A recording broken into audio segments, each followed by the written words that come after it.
സുകൃതമായി പെയ്യുന്ന നേരത്ത് ത്യാഗത്തിൻ മുറിവുകൾ കാമേ. ഈസ്റ്റർ കഴിഞ്ഞു വരുന്ന വ്യാഴാഴ്ചയായിരുന്നു എൻ്റെ രൂപതയിൽ തിരുപ്പട്ട ശുശ്രൂഷ നടന്നത്. 9 പേരാണ് ഈ വർഷം നവവൈദികരായത്. എല്ലാ വർഷവും മുടങ്ങാതെ ഞാൻ ഈ തിരുക്കർമ്മത്തിൽ പങ്കുകൊള്ളാറുണ്ട്. അതിന് കാരണം ഈ തിരുക്കർമ്മത്തിൽ പങ്കുകൊള്ളുമ്പോൾ 4 വർഷം മുമ്പ് ഞാൻ വാഗ്ദാനം ചെയ്ത കാര്യങ്ങളൊക്കെ എനിക്ക് ഓർമ്മ വരും. ഞാൻ പിതാവിൻ്റെ മുമ്പിൽ മുട്ടുകുത്തു നിന്നതൊക്കെ എൻ്റെ ഓർമ്മയിൽ തെളിഞ്ഞു വരും. അതൊക്കെ എനിക്ക് ഒത്തിരി പ്രചോദനമായിട്ടാണ് തോന്നാറുള്ളത്. ആ തിരുക്കർമ്മങ്ങളിൽ ഏറ്റവും മനോഹരമായി എനിക്ക് തോന്നിയിട്ടുള്ള ഒരു കാര്യം അനുസരണ വാഗ്ദാനമാണ്. രൂപതാധ്യക്ഷൻ്റെ മുമ്പിൽ മുട്ടുകുത്തി നിന്നിട്ട് അർത്തി തൻ്റെ കരങ്ങൾ രൂപതാധ്യക്ഷൻ്റെ കൈകളിൽ കൊടുക്കും. അപ്പോൾ രൂപതാധ്യക്ഷൻ അർത്തിയോട് ചോദിക്കും, എന്നോടും എൻ്റെ പിൻഗാമികളോടും നീ അനുസരണയുള്ളവനായിരിക്കുമെന്ന് വാഗ്ദാനം ചെയ്യുന്നുവോ? അപ്പോൾ അർത്തി പറയണം, ഞാൻ വാഗ്ദാനം ചെയ്യുന്നു. എൻ്റെ മരണം വരെ ഈ രൂപതയിലെ രൂപതാധ്യക്ഷനോടും രൂപതാധ്യക്ഷൻ്റെ പിൻഗാമികളെയും ഞാൻ അനുസരിച്ച് ജീവിച്ചു കൊള്ളാം.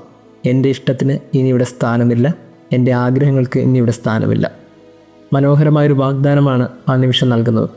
ഇത് ഗോസ്പൽ വായിച്ചപ്പോൾ പെട്ടെന്ന് ഓർമ്മ വന്നത് ഈ ഒരു സംഭവമാണ്. ഇതുതന്നെയാണ് യേശു ഇന്നത്തെ ഗോസ്പലിലൂടെ പറയുന്നത്. യേശു പറയും, ഞാൻ സ്വർഗത്തിൽ നിറങ്ങി വന്നത് എൻ്റെ ഇഷ്ടം പ്രവർത്തിക്കാനല്ല, എൻ്റെ സ്വർഗസ്ഥനായ പിതാവിൻ്റെ ഇഷ്ടം നിറവേറ്റാനാണ്.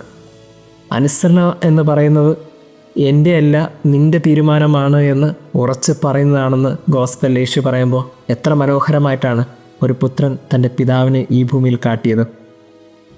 ഓരോ ബന്ധങ്ങളിലും കാട്ടേണ്ട നീതിബോധത്തെയാണ് ഇന്ന് സുവിശേഷത്തിൽ നമ്മൾ കാണുന്നത്. യേശു ഭൂമിയിൽ വന്നപ്പോൾ യേശുവിൻ്റെതായ തീരുമാനങ്ങളോ ഇഷ്ടങ്ങളോ അല്ല, മറിച്ച് പിതാവിൻ്റെ ഇഷ്ടങ്ങളും തീരുമാനങ്ങളുമായിരുന്നു ആ പുത്രൻ്റേത്. അതുകൊണ്ട് തന്നെ ആ പുത്രൻ ഒരിക്കൽ പോലും തൻ്റെ ഇഷ്ടം നിറവേറണമെന്നോ തൻ്റെ ആഗ്രഹങ്ങൾ നിറവേറണമെന്നോ ആഗ്രഹിച്ചില്ല. മറിച്ച് മരണം വരെ, കുരിശ് മരണം വരെ പിതാവിൻ്റെ ഇഷ്ടം നിറവേറട്ടെ എന്ന് ആഗ്രഹിച്ചു. അതിനുവേണ്ടി എത്രത്തോളം മുറിയപ്പെടാനും ആ മകന് പ്രശ്നമില്ലായിരുന്നു, എത്രത്തോളം താഴാനും ആ മകന് പ്രശ്നമില്ലായിരുന്നു. പ്രിയമുള്ളവരെയും, ഓരോ ബന്ധങ്ങളിലും നമ്മൾ കാട്ടേണ്ട നീതിബോധം ഇതാണ്: അനുസരണയുള്ളവരായിരിക്കുക. ഉത്തരവാദിത്തങ്ങളിൽ അനുസരണയുള്ളവരായിരിക്കണം.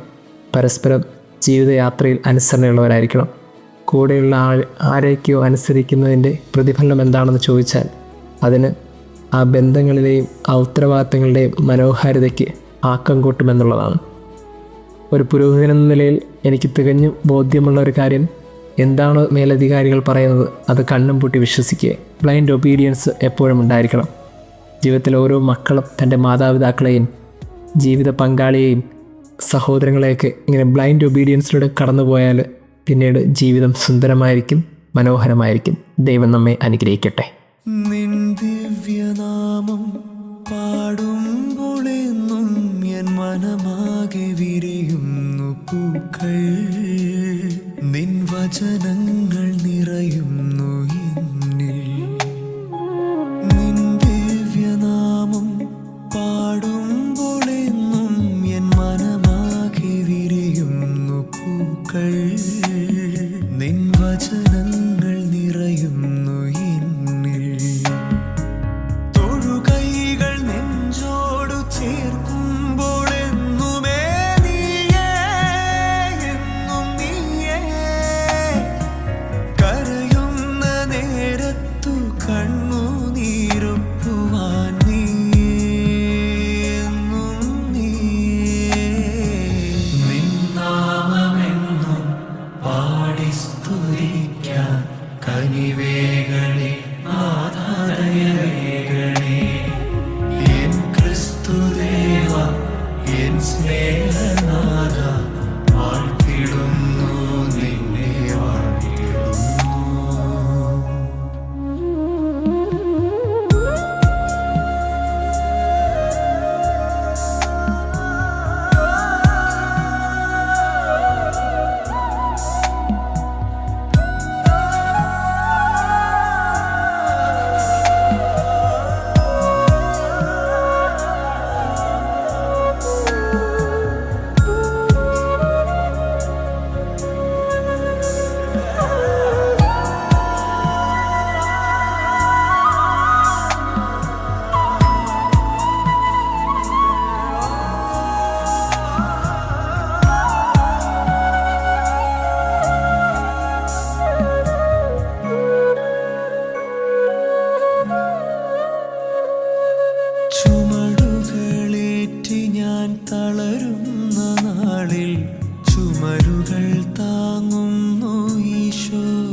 സുഹൃതമായി പെയ്യുന്ന നേരത്ത് ത്യാഗത്തിൻ മുറിവുകൾ കാമേ മനമുലയും നേരങ്ങളെല്ലാം നിന്റെ വചനങ്ങളെത്തും കരുത്താ നിറയും നീ കണ്ണുകൾ സാക്ഷി എന്റെ ഹൃദയത്തിലാണെന്നും ഈശോ ആരും പറയാതെ വേദന നീ അറിഞ്ഞു ആരും അറിയാതെ സ്നേഹാമൃതം ചൊരിഞ്ഞു നിന്നാമമെന്നും പാടി സ്തുതിക്കാൻ കനിവേകളെ നാദാദയവേകളെ